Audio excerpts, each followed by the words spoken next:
I am a child of God. Therefore, I do not inherit sickness.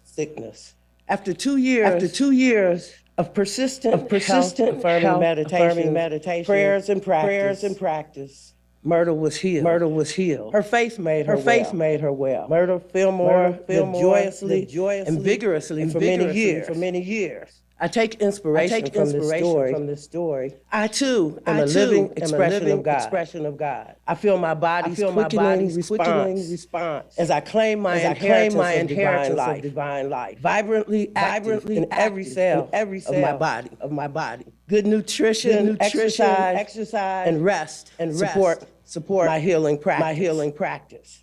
My faith is making me well. He said to her, daughter, your faith has made you well. Go in peace and be healed of your disease. Mark 5:34.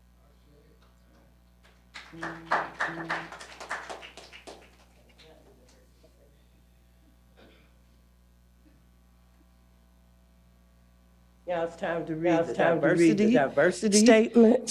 Unity of Richmond is a safe and welcoming spiritual home that stands for diversity, equity, and inclusion for all people, including but not limited to color, age, ability, gender expression, culture, socioeconomic status. And so it is.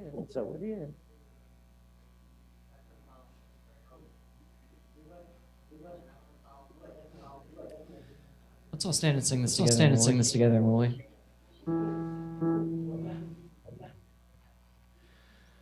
Wade in the water.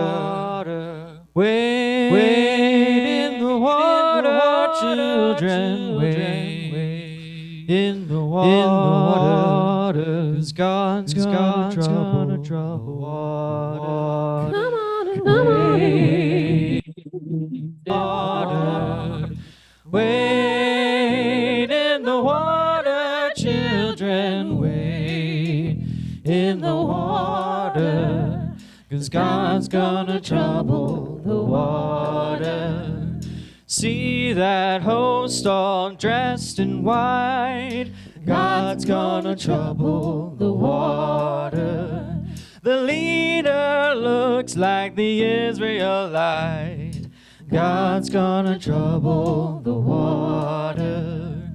See that band all dressed in red.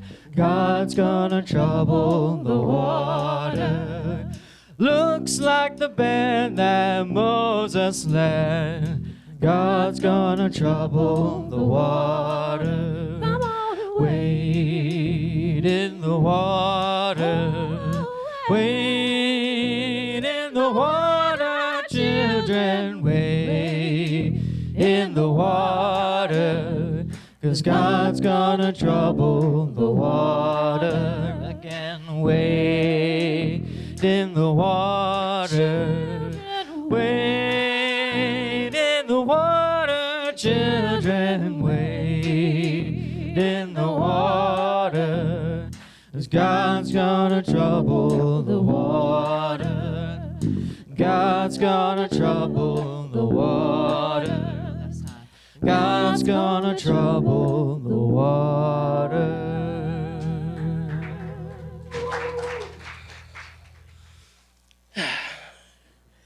So let's take a few deep breaths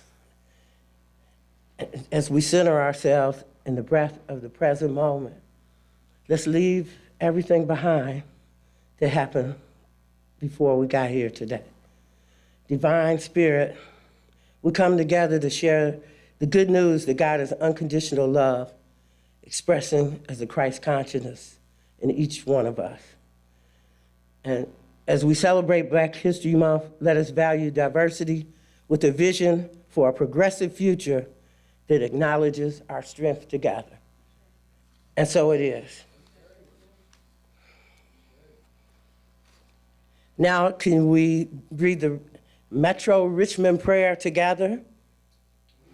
We pray to overcome in Christ's name the heritage of racism, to overcome ignorance, indifference, resentment, and bitterness with regard to race in both private and public life. Now is the time for our many opportunities.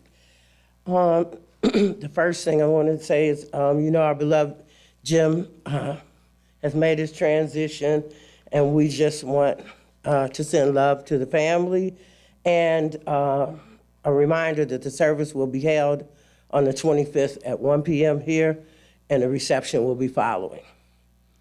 And the next big announcement is our annual meeting. It's going to be on February 26th.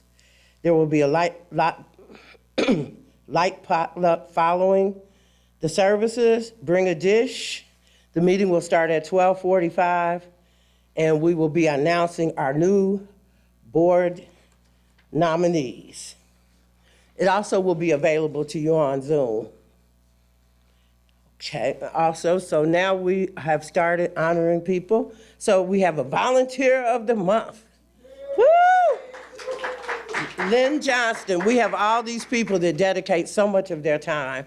And Lynn doesn't just do it here, she does it everywhere. And she's been coming here since 1975. She's taught Sunday school. She's been on 6 boards. She's done everything. Damn. Here she is. Lynn, we're honoring you as the volunteer of the month. There's so many things, they probably missed something. The garden and grounds team, the compassionate care team, the hospitality team, the outreach team, affinity groups, been to many classes, so we really appreciate you. We love you, and we thank you for all you do. Yes. And last but not least, we will be having a course, Communication Skills for Inner and Outer Peace. It starts in March. It'll be 3 Sundays on the 4 Sundays, the 8th, 15th, 22nd, and 29th. And have you ever wondered what to say and how to say it when faced with crucial conversations? Would you like to be more skilled in peacemaking? So there will be some real life skills in the workshops, and join Reverend Valorie to learn about the eye of the storm, nonviolent communication, and unity dialogue. But wait a minute, that wasn't last. Last is, after the service today, we are having a Caritas planning meeting, and next Friday we will be at the Healing Place volunteering. And thank you. Oh, no, still me.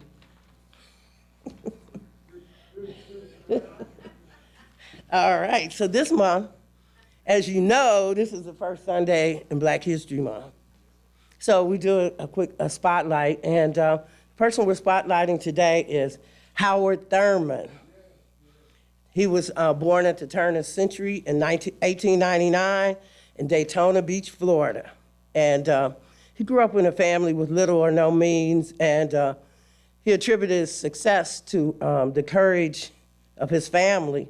At age 14, he left Daytona Beach to try to go to Jacksonville to boarding school because there were no black high schools in Daytona Beach.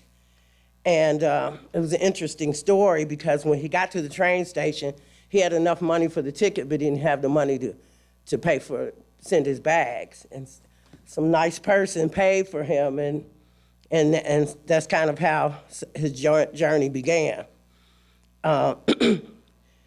Howard attended Morehouse College and Colgate Rochester Divinity School. He was a director at Religious Life at Morehouse and Spelman Colleges in Atlanta. He was a dean of Andrew Rankin Chapel at Howard University.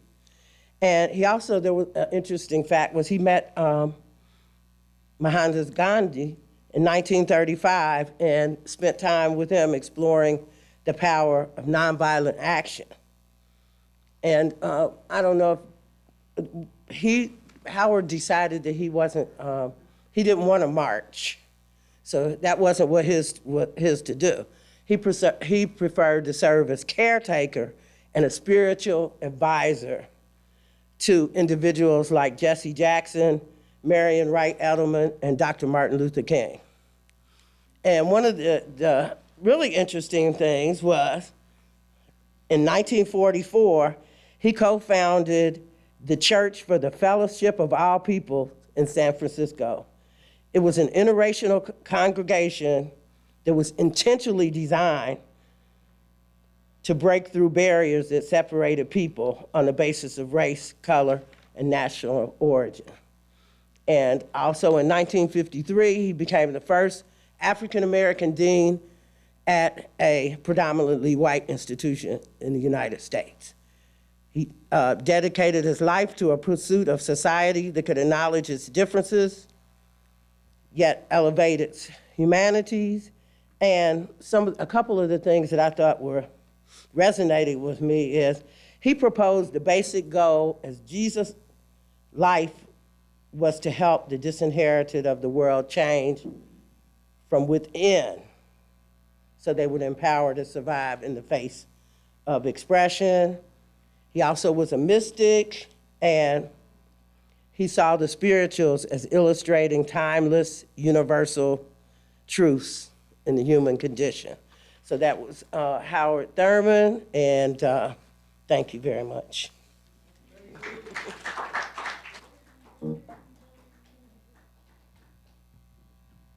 Good morning, beloveds. This song that Ian and I are going to share with you is a Langston Hughes poem set to music in honor of Black History Month.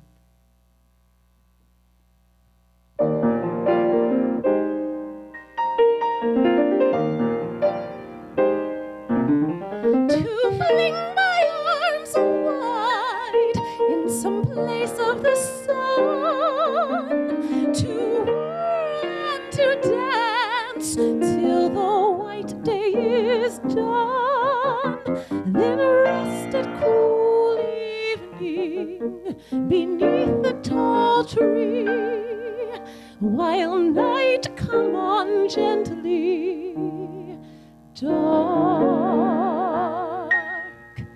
like me. That is my dream.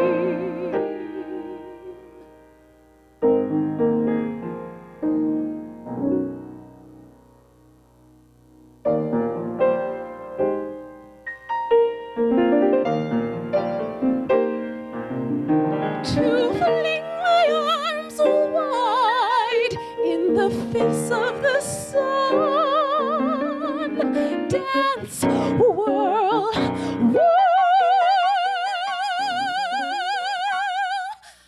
till the quick day is done.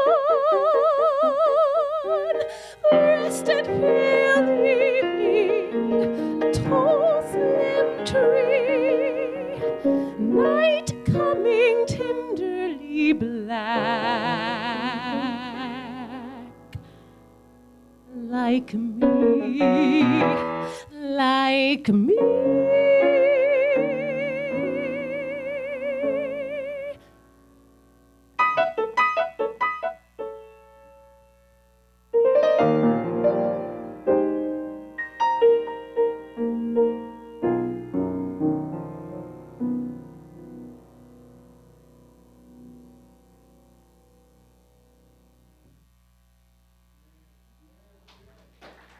Thank you.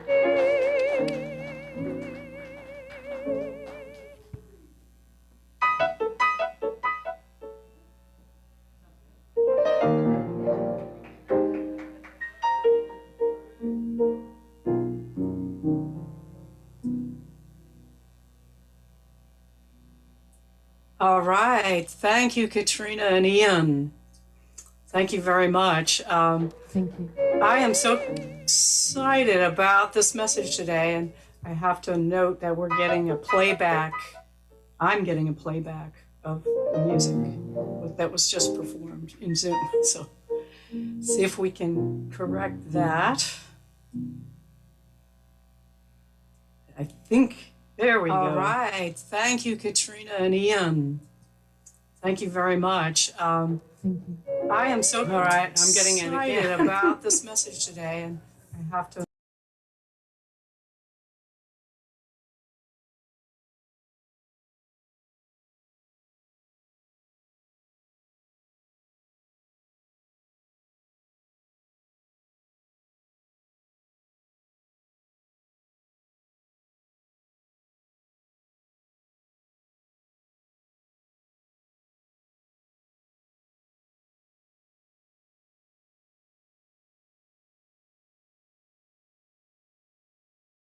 Leaders and with the world in his time. He said this: I know that the experiences of unity in human relations are more compelling than the concepts, the fears, and the prejudices which divide. Despite the tendency to feel my race superior, my nation the greatest nation, my faith the true faith, I must break down the boundaries of my exclusiveness until my sense of separateness is completely enveloped in a sense of fellowship. As Edie mentioned, he was a co-founder of this fellowship in San Francisco. It was an interfaith fellowship as well. Today, our lesson is on the importance of story as a way of uniting, connecting, and healing communities. That's why I called it Know His Story or Her Story. Know your story. For we're all one humanity with many stories. And since it's Black History Month and January 30th began the season of nonviolence formed by the Alliance for Global New Thought, as a means of forwarding this practice of nonviolence that was inspired by Gandhi, Howard Thurman, Reverend Dr. Martin Luther King Jr., and others. Stories can elevate us, even heal us, or they can weigh us down if we don't examine the meaning that we make of them. They hold us back if we aren't willing to listen to someone else whose story has opposing beliefs and values than our own. Now, it was Fred Rogers, Mr. Rogers, who said this, quote, as human beings, our job in life is to help people realize how rare and valuable each one of us really is. That each of us has something that no one else has or ever will have. Something inside that is unique to all time. It's our job to encourage each other to discover that uniqueness and to provide ways of developing its expression, unquote. Mr. Rogers knew that despite our differences, we have the same fears, the same desires at our core, and that understanding each other leaves so much room for empathy and compassion. He also said this, it's a much shorter quote, frankly, there isn't anyone you couldn't learn to love once you've heard their story. And this one I love, never underestimate the impact that your mere existence can have on another human being. There is something of yourself that you leave at every meeting with every other person. I just had the pleasure of attending this past Thursday, a luncheon at St. Paul's with other pastors at St. Paul's Episcopal Church downtown. The lunch was centered on StoryCorps, a nonprofit whose mission is to preserve humanity's stories to build connections between people and create a more just and compassionate world. StoryCorps also has the largest single collection of voices ever gathered, and those stories are held on record at the Library of Congress. These stories are shared on NPR weekly, and their latest program is called One Small Step, which is a multi-year effort to combat the toxic divides in communities, our latest public health crisis. StoryCorps has launched this One Small Step program here in Richmond as one of the anchor communities. And they have launched this public health campaign about the perils of polarization in our country. One of the interviews they played for us was an interview with a Muslim woman, Amina Amdeen, a Muslim student in Austin, Texas, and a Trump supporter, Joseph Wiedenecht. They were at a rally and there was a protest, and suddenly this man, this big burly bearded man, was surrounded by the crowd of liberals, and they were taunting him. They were planning to set his t-shirt on fire, and they took his hat away from him. And this young petite student stood up to her own group of people and said, "Stop, leave him alone." And this was captured on national television. Well, StoryCorps got in contact with these two and asked if they would interview, and they agreed. And in the interview, they each learned about the other. This Muslim student woman had moved from Iraq at 10 years old and started middle school here in the United States. A very awkward time for any young person, being an immigrant from Iraq and a hijab wearing girl. This man was homeschooled. He said he didn't have many friends. He went to public school about 2 times, he said, and both times got beaten up. Their religious and social backgrounds were very different. And yet, when this young woman saw them grab his hat and about to commit an act of violence, she could relate to him as a human being, and she could relate to the times that she too was harassed and they tried to grab the hijab off her head. So she stood up to him. This One Small Step project says it's a patriotic duty to see humanity in the people with whom we disagree.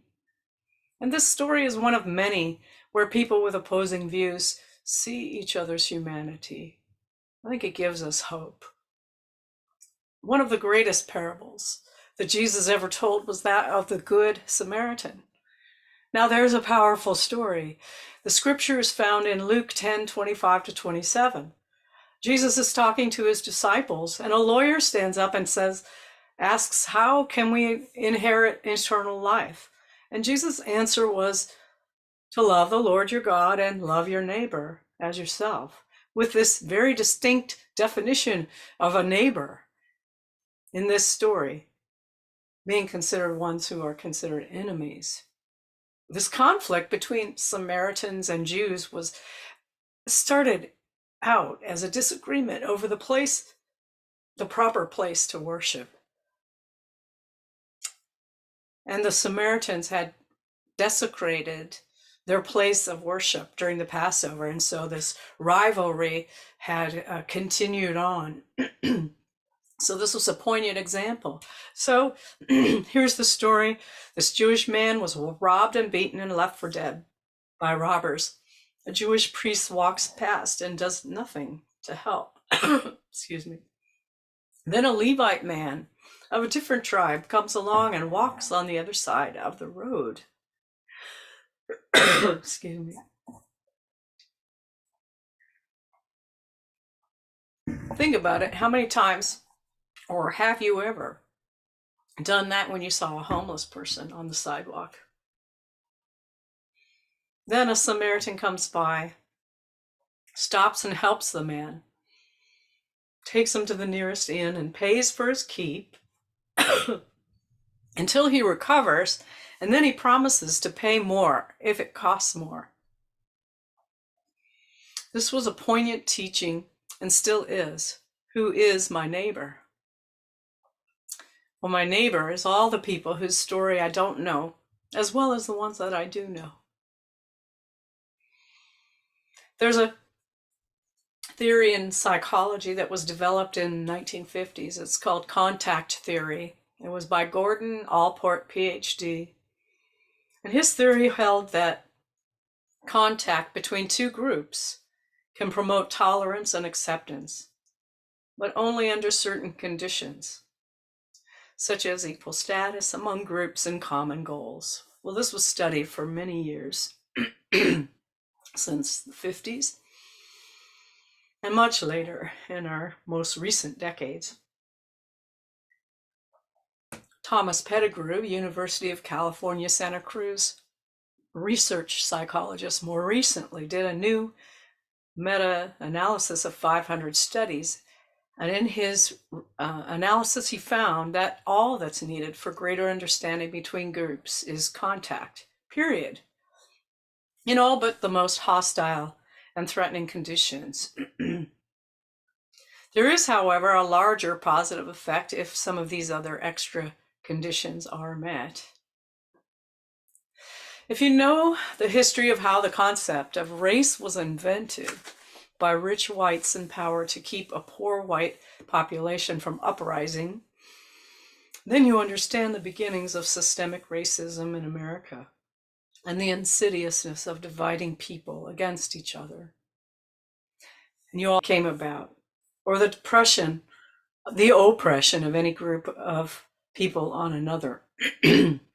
This concept of inferior and superior based on the color of skin was invented. It was made up.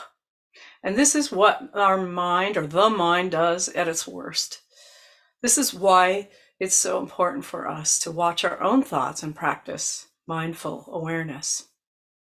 As Lao Tzu said in the Tao Te Ching, watch your thoughts, they become your words.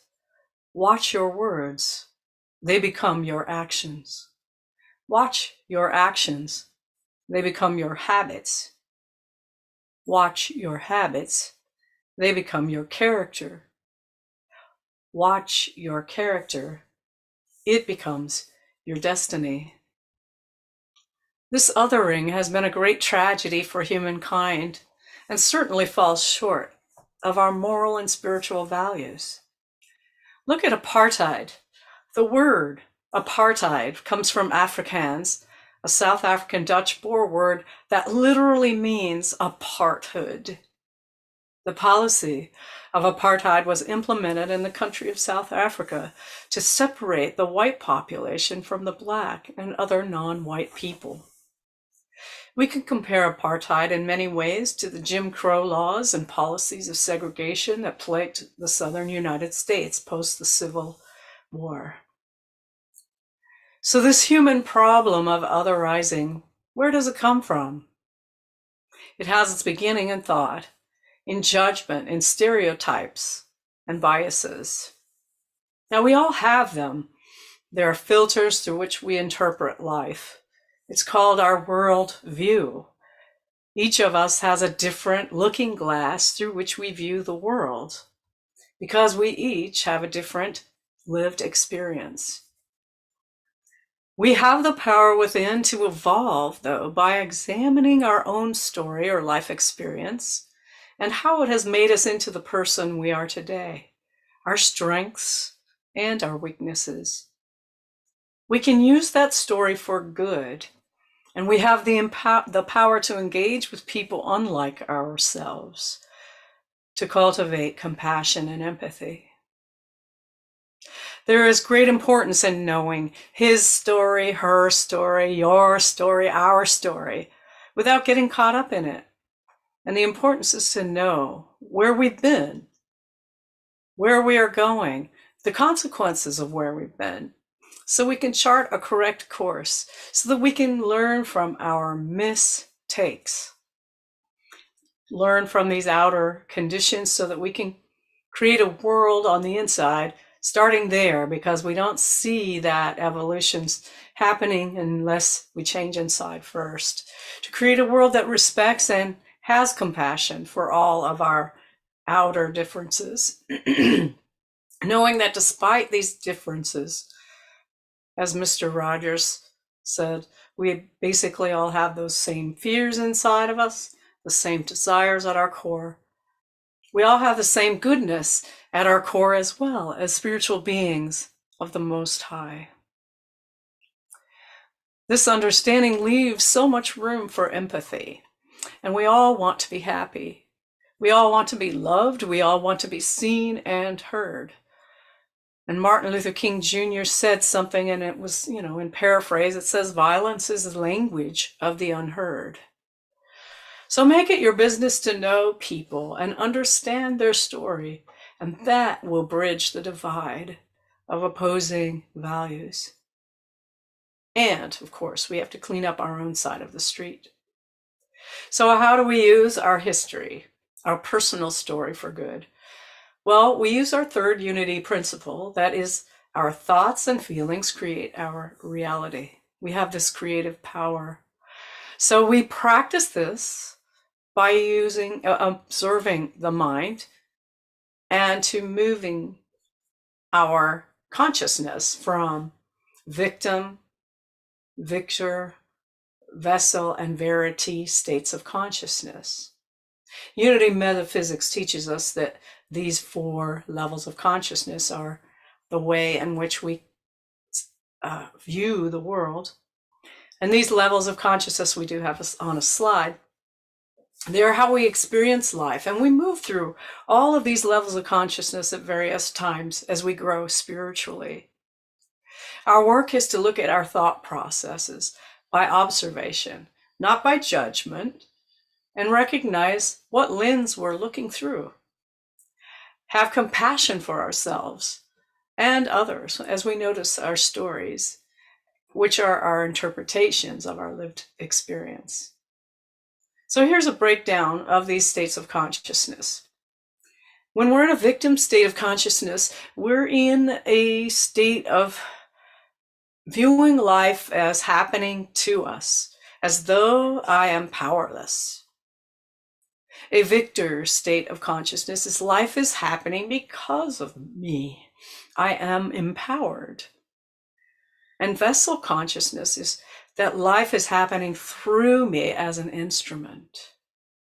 And verity consciousness, that life is happening as me in oneness. And that I am one with all, and all is one in me. Now, we can look at any given circumstance from any of these states of consciousness, and we move back and forth. So here's an example. When you find out that your loved one has died or was harmed in any way, you might at first feel powerless. That would be that victim state of consciousness. As you move through grief, feelings of sadness or anger and things that come with all of that, you may feel empowered as you move through and release these feelings. And as you appreciate the memories and the love that you share with this loved one. Now, victor, state of consciousness, that's victor. After time, this is vessel. You may embrace this experience of sorrow and joy on the physical plane and feel that God is moving you to be a help to others who are suffering a similar pain. And at other times, you may feel or see from the mind of God and not perceive any separation at all from this loved one. That's verity consciousness. There is so much power in examining our story and questioning if it is true. There are ways in which we tell stories to ourselves and we tell others without learning the lesson. So sometimes we tell that same story over and over without question, and it keeps us stuck in the same place, like a broken record or a dust on your CD player, or whatever the latest analogy is, because I know some people have not ever seen or had a record player in their life, the people who were born much later. We all have the power to tell a different story when we make a conscious choice. And to be conscious, we need to notice when we are in these different states of consciousness, a victim state of consciousness. We can upgrade it by becoming self-empowered, moving to victor consciousness. We can upgrade it again when we claim that I will find the good or see the good somehow, even when I don't see it in this moment. I will use this. God will use me, will use this for good. That's vessel consciousness. Now here's human nature for you. I think, we all have certain stories ingrained in ourselves. And you might tell one person this story, and then you go to, something happens, you get upset, or you've made a judgment about someone else, or you've made a judgment about yourself, and you go out and you tell somebody, then you tell another, and then another. And then each time you tell the story, it becomes more and more embellished, farther from the truth. And each time you tell it, you feel victimized over and over again. The energy of this weighs you down because telling the story that way is keeping us in victim consciousness and continues to affirm powerlessness. So here are some tools to move through a difficult experience without denying our feelings and not doing a spiritual bypass. I hope you're ready for some tools to upgrade your story. These are some simple but powerful tools to consciously stay in touch. Here's a way to empower yourself to forgive, to let go, move forward. Here are some questions, and we have these in a slide. The first question to ask is, what am I making this mean? See, I'm the one who's creating the meaning out of this situation. Or another way to state that same question is, what is the story I'm telling myself? The second question is, what inner resource am I missing here? That inner resource might be, for example, wisdom, wholeness, patience, strength, understanding. And the next question would be, how can I see this differently? Now, these tools are from The Eye of the Storm by Gary Simmons, in which we will be covering some of these in the upcoming class that was mentioned and announced today. Another tool that can be used is the work of Byron Katie, 4 Questions and the Turnarounds. I'm not going to go over those in detail today, but thework.com can give you a very good and effective process to question untrue thoughts, to look at our stories and question them and bring us insight. There are many tools that we can use, such as the Course in Miracles that we're studying. These practices, they're helping us look at our mind and how it works when it's in the consciousness of duality. Journaling is a good tool. There are so many. So sometimes, though, we just need a trusted friend as a witness. Sometimes we feel like, we can't do it alone. We need some outside help. So that's a good time then to throw out a lifeline to a trusted friend, to a confidant, someone who would be able to be helpful. So as you notice a discomfort around something, by your feelings and thoughts about an event, acknowledge that support by asking a trusted friend for support. Something like, would you be willing to be a witness for me while I share this with you? I'm not asking for advice, but to just witness as I'm having difficulty seeing this rightly. That's what Eric Butterworth would say. We need to see things rightly. So you could ask your friend then, how can I see this differently? After you've expressed what it is, how can I see this differently? Now, to even take this radical responsibility even further, you can ask your friend to hold you accountable if you're recycling that same story over and over again. So these are effective ways to reach out, to be helped, and that means when we do that we're being supportable. We're being supportable. We're not able to be supported if we keep our mind closed and we're not open to hearing feedback. So having an open mind, being open to the solution, which is what Spirit reveals to us when we open ourselves to the Spirit. guiding. In unity, our healing and our compassion and our empathy come from this connection of listening to stories. So listening to someone like you is one thing, and taking it up another notch, though, is listening to someone who's opposite. And who knows what blessings will come from that. Now, a couple weeks ago, Mary and I were watching a documentary called Mission Joy. It was a beautiful documentary about a conversation about creating joy in troubled times, with interviews from His Holiness the Dalai Lama and the late Anglican Bishop Desmond Tutu of South Africa. Each of these men have very different backgrounds, religions, races, but similarly, they struggled against authoritarianism in their lifetime, suffered greatly. They became great friends, and this whole documentary is a documentation of that friendship and the joy that they found within and in being friends. Now, the Dalai Lama, of course, he was the spiritual leader in Tibet. Tibet became occupied by the Chinese, and they were forbidden. Their culture was being stamped out.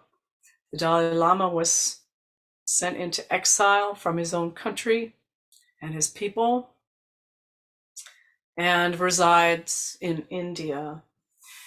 Now, Bishop Desmond Tutu lived in South Africa. He came from a very poverty background in the apartheid of South Africa, and he led South Africa out of the apartheid. So each of these men had examples of the spiritual practices leading them to deep compassion for humanity. And they exuded childlike playfulness, kidded each other, and have each of them great and intense compassion. The Dalai Lama, if you know his story, he wept when the Chinese emperor died. And Archbishop Tutu led South Africa out of apartheid, where instead of prosecution and punishment, a Truth and Reconciliation Commission was formed. It was a model of restorative justice that you can watch this documentary, by the way. So, Project Joy. The lessons I took from this, I wrote down the quotes. It said, genuine joyfulness is helping others. Create inner peace and joy, then share it with others. Joy is the reward of seeking to give joy to others. Our fifth unity principle is to live the truth we know by applying the truth we know and taking action. We started a list of values and visions in these last couple of weeks for Unity of Richmond in January. And we will continue this and take it into action. So watch for some more communication in our Constant Contact newsletter. So now that we have established our values and we are creating a vision and a commitment, our commitment is in our action. Love in action. And there are so many ways to get involved locally. We can support artists, musicians, theater who are telling their story through their craft. That's one way. And another is through service within our community here at Unity of Richmond and in our greater community. And we do honor and appreciate those many volunteers. Thank you, Lynn Johnston. And all of you who continue to, who serve in the various capacities as we go forward. In the next months, we're going to honor our volunteers.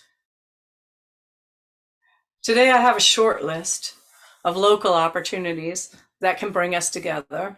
The one is Coming Together Virginia. Now, just a couple of weeks ago on the National Day of Racial Healing, a group of us, about 9 of us from Unity of Richmond, attended this concert with the Desiree Roots and Weldon Hill Ensemble.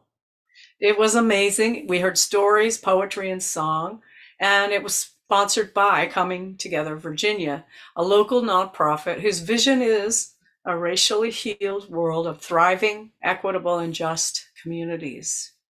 Now, they hold monthly dinner gatherings and discussions. So if you want to get involved, it's the third Tuesday evening of the month. Now, there are some brochures in the gathering space that I brought back from that meeting, and there are some people in our community who are involved with that. I will be involved with that.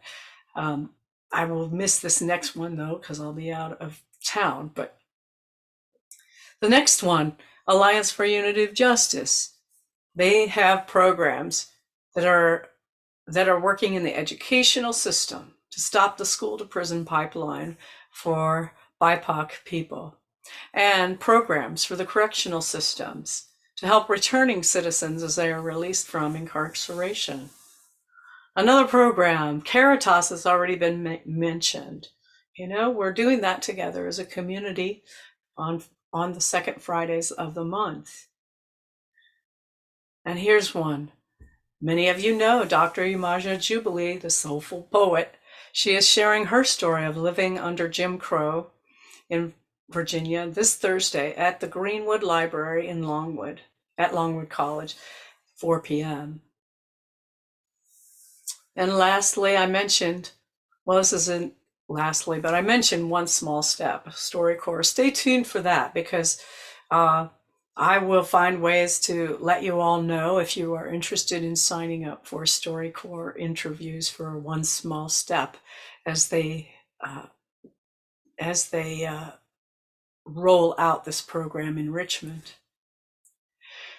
Also, one of our new members who's going to be joining is Jonathan Neely. He's a writer.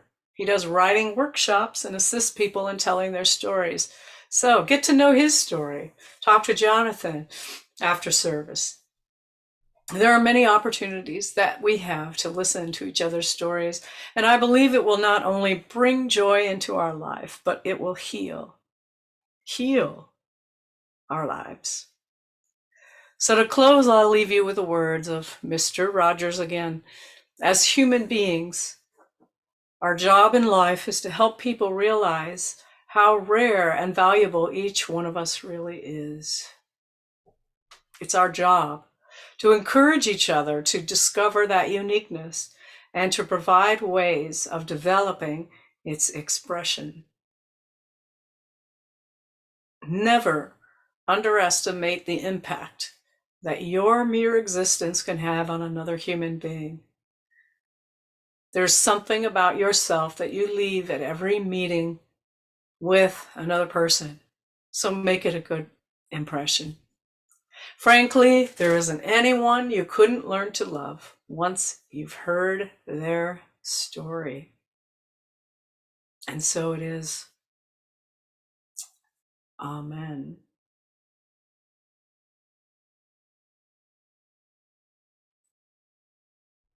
Now, my friends, we're going to prepare ourselves for meditation. So let us sit back, relax in our chairs. Allow yourself to just be aware of your breath, breathing in and breathing out. Letting that divine life move in and through all of the cells, muscles and organs and tissues of your body.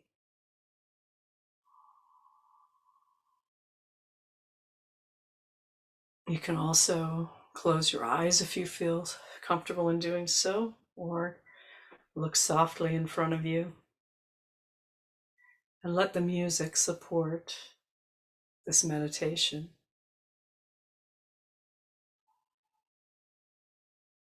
So we're going to take this time now to go within to our inner wisdom, to think of a situation that you feel might be ready to be healed and released. an event in your life which might have been on your mind and heart that you've been looking for a solution.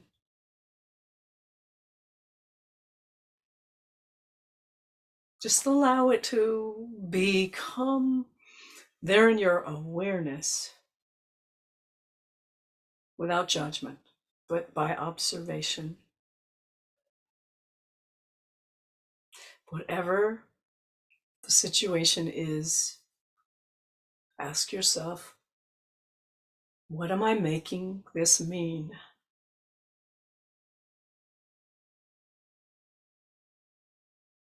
What am I making this mean?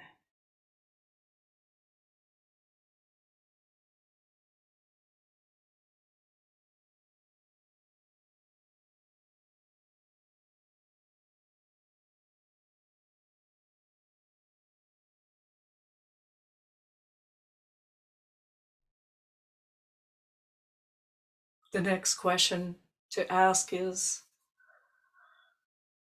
what inner resources am I missing in this situation?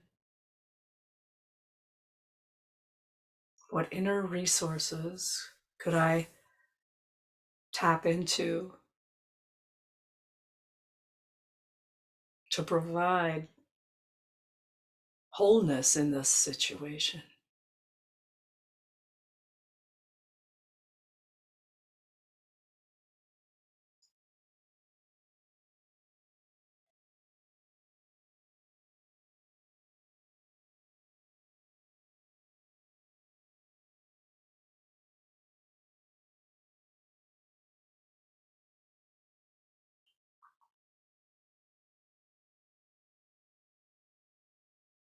And lastly, how can I see this differently?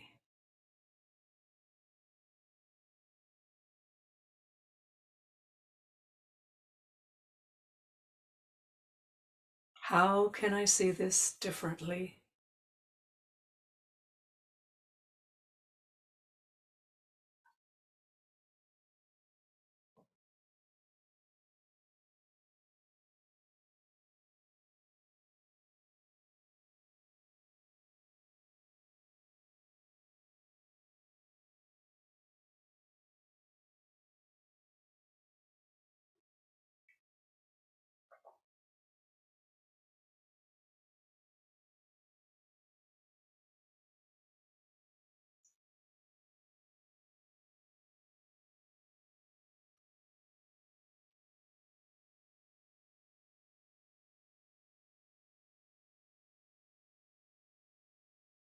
And if you still need a little extra nudge, who are the people in your life that are trusted witnesses that could help you see this differently?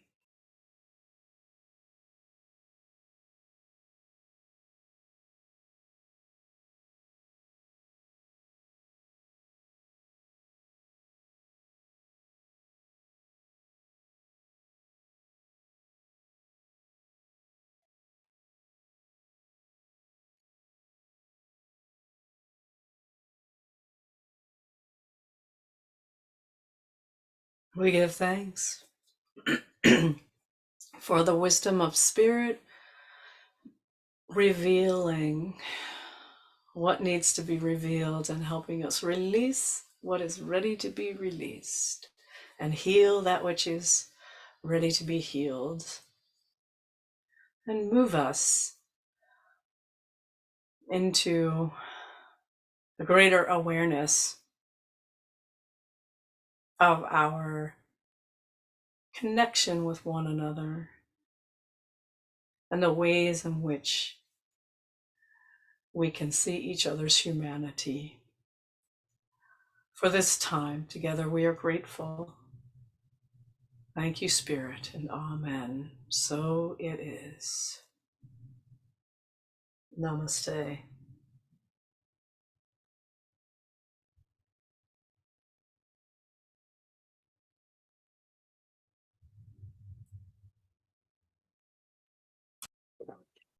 Yes, I don't think we have any youth today, but we can still say the prayer, I guess.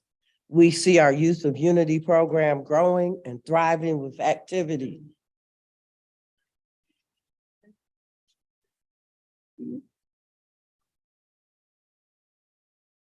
Using our unity principles.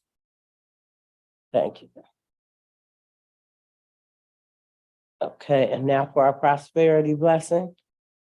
Divine love expresses through me, blesses and multiplies all that I am, all that I have, all that I give, all that I receive. I am grateful.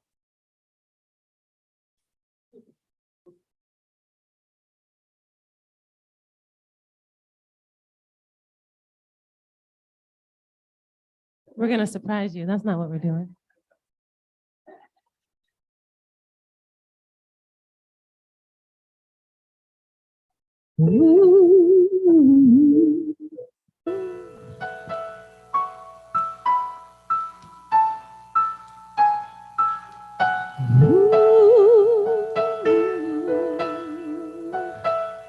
I'm gonna make a change for once in my life. It's gonna feel real good. It's gonna make a difference. I'm gonna make it right.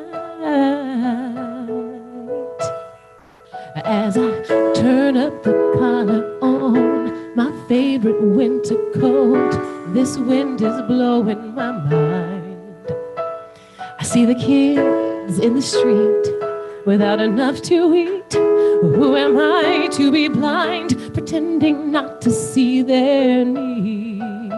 A summer's disregard, a broken bottle top, and a one-man soul. They follow each other on the wind, you know, because they've got no place to go. That's why I want you to know I'm starting with the man in the mirror. I'm asking him to change his ways, and no message could have been any clearer. If you want to make the world a better place, then take a look at yourself and make a change. Na na na na na na na na. I've been a victim of a selfish kind of love. It's time that I realize that there are some with no home, without a nickel to loan. Could it be really me, pretending that they're not alone? Oh, well, deeply scarred, somebody's broken heart, and a washed out dream. They follow the pattern on the wind, you see, because they've got no place to be. And that's why I'm starting with me. I'm starting with the man in the mirror. I'm asking him to change his ways, and no message could have been any clearer. If you want to make the world a better place, then take a look at yourself and make a change. I'm starting with the man in the mirror. I'm asking him to change his ways, and no message could have been any clearer. If you want to make the world a better place, then take a look at yourself and make that change. I'm starting with the man in the mirror. I'm asking him to change his ways, and no message could have been any clearer. 'Cause if you want to make the world a better place, then take a look at yourself, then make the change. You gotta get it right while you got the time, 'cause you can't close your mind. That man with that man in the mirror, I'm asking him to change his ways, and no message could have been any clearer. If you want to make the world a better place, then take a look at yourself and make a change. Na na na na na na na na na. I'm gonna make a change for once in my life. It's gonna feel real good. It's gonna make a difference. It's gonna make it right.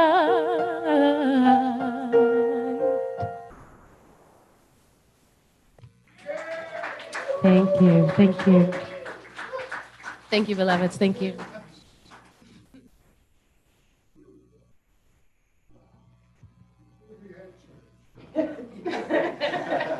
Yes. Thank you. That was awesome. And now we give thanks for the gifts that support our mission of creating a spiritually awakened world. Yes, and we want to thank everyone who was part of the service today. We thank Reverend Valorie and the people in the back, and of course, this wonderful music team. Debbie for all she does, and mostly we thank all of you for being here because we couldn't do it without you. Okay, and so our prayer of protection. The prayer chaplains are available to come forward, available for prayer after service. All prayers are confidential. Thank you. Now the prayer of protection. The light of God surrounds us. The love of God enfolds us. The power of God protects us. The presence of God watches over us. Wherever we are, God is. All.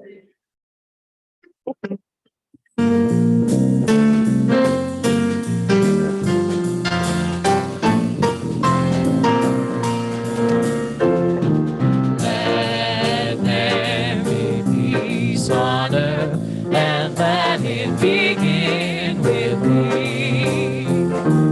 Let there be peace on earth, the peace that was meant to be, with God as creator.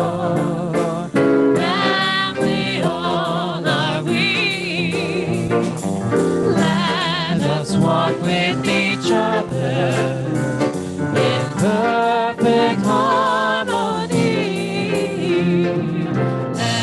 Let peace begin with me. Let this be the moment now.